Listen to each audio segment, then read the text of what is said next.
गुप्त नवरात्रि के पावन 9 दिनों में माँ दुर्गा को एक भोग लगाने से माँ दुर्गा की विशेष कृपा प्राप्त होती है।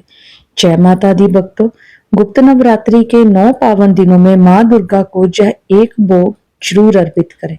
धार्मिक मान्यताओं के अनुसार श्रद्धा से जय भोग अर्पित करने पर माँ दुर्गा की विशेष कृपा प्राप्त होती है, लेकिन बहुत से भक्त इस भोग के बारे में जानते ही नहीं और अनजाने में इस शुभ परंपरा को छोड़ देते हैं। आखिर वह कौन सा भोग है और उसे किस भाव से माँ दुर्गा को अर्पित करना चाहिए, आइए जानते हैं। भक्तों, गुप्त नवरात्रि माँ आदिशक्ति की आराधना का अत्यंत पवित्र समय माना जाता है।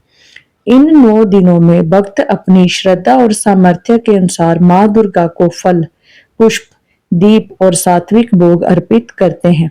इन्हीं में से एक ऐसा फल भी है जिसे बड़ी श्रद्धा से माँ को अर्पित करते हैं।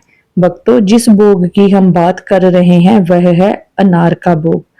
धार्मिक मान्यताओं के अनुसार अनार के असंख्य दाने सुख, समृद्धि, वृद्धि और मंगल के प्रतीक माने जाते हैं।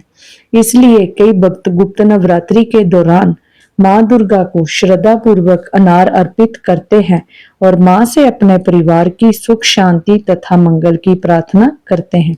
लेकिन भक्तों, केवल अनार चढ़ा देना ही पर्याप्त नहीं माना जाता। भोग अर्पित करते समय मन में श्रद्धा, विश्वास और समर्पण का भाव होना सबसे आवश्यक है। दोनों हाथ जोड़कर माँ दुर्गा से प्रार्थना करें, हे माँ जगदम्बा, मैं अपनी श्रद्धा के अनुसार यह भोग आपको अर्पित कर रहा हूँ।